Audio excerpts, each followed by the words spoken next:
சமையலின் சார்பாக எல்லோருக்கும் வணக்கம். இன்னைக்கு நம்ம பார்க்கக்கூடியது ஒரு கஷாயம் தான். வெற்றிலை வச்சு தான் இந்த கஷாயம் நம்ம ரெடி பண்ண போகிறோம். இந்த வெற்றிலையில் எக்கச்சக்கமான சத்துக்கள் இருக்குது. இது பல பிரச்சனைகளை நம்ம உடம்புல சரி பண்ணுது. பல்வலி, காது வலி, வயிறு சம்மந்தமான பிரச்சனை, மூட்டு வலி, எலும்பு சம்மந்தமான பிரச்சனை, இது எல்லாத்தையுமே நமக்கு சரி செய்யுது. இது மெயினாக ஆஸ்துமா, சளி, இருமல், நமக்கு சுவாச சம்மந்தமான பிரச்சனைகள், இது எல்லாத்துக்குமே ரொம்பவே நல்ல தீர்வாக அமையுது. இந்த வெற்றிலை கூட கிராம்பு, உலர் திராட்சை சேர்த்து நம்ம கஷாயம் ப்ரிப்பேர் பண்ண போகிறோம்.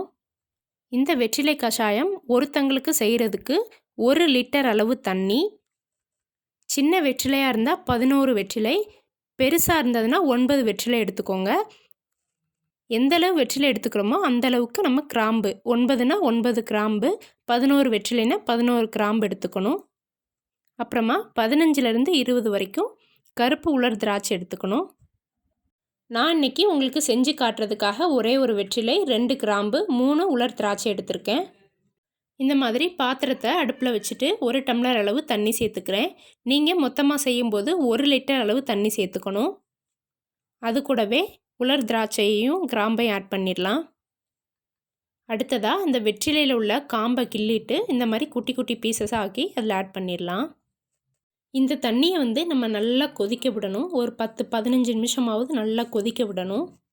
இப்போது நான் 15 நிமிஷம் கொதிக்க விட்டதுக்கப்புறம் இந்த மாதிரி கலர் சேஞ்ச் ஆகி வந்திருக்கு. இதை கொதித்ததுக்கப்புறமா ஒரு மூடி போட்டு மூடி வச்சுருங்க. மூடி வச்சதுக்கப்புறமா ஒரு 10 இல்லை 15 நிமிஷம் கழித்து அதை ஓப்பன் பண்ணிக்கலாம். இந்த கஷாயத்தை எப்படி யூஸ் பண்ணணும் அப்படின்னா, நம்ம 3 வேளையும் சாப்பிட்றதுக்கு முன்னாடி, காலை சாப்பாட்டுக்கு முன்னாடி, மதிய சாப்பாட்டுக்கு முன்னாடி, நைட்டு சாப்பாட்டுக்கு முன்னாடி, பெரியவங்களாக இருந்தால் ஒரு 1/2 டம்ளர் எடுத்துக்கணும். குழந்தைங்களுக்கு இருந்தாங்கன்னா ஒரு 1/4 டம்ளர் அளவு கொடுக்கணும்.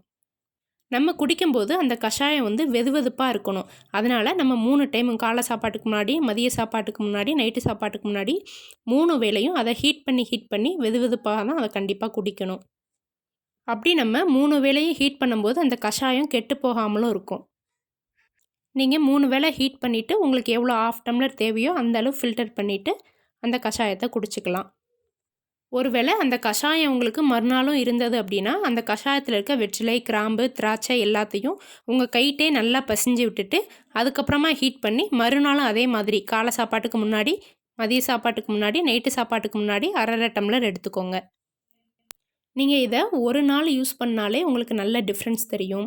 ரொம்ப வறட்டு இருமல், சளி அதிகமாக இருக்கிறது, மூச்சு விடுறது கஷ்டமாக இருக்குது, அந்த பிரச்சனை எல்லாமே ஒரு நாள்லேயே உங்களுக்கு நல்ல டிஃப்ரென்ஸ் தெரியும்.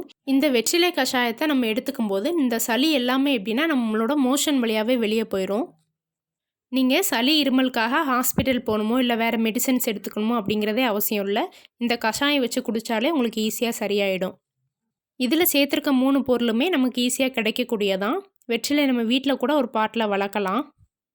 உங்களுக்கு சளி இருமல் பிரச்சனை இருந்தால் மறக்காமல் இந்த கஷாயத்தை வச்சு குடிங்க.